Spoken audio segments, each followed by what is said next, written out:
خسته شدم از بس که با غریبه ها دیدم به راهش عاشقی چه بی وفا دیدم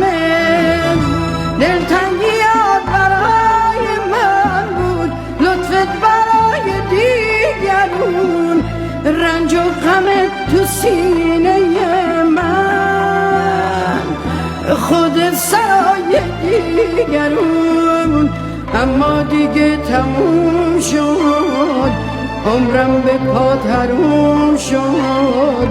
از من نصیحت بشنو ای دل آروم بگیر تو سینه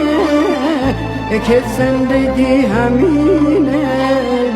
روز از نو روزی از نو ای دل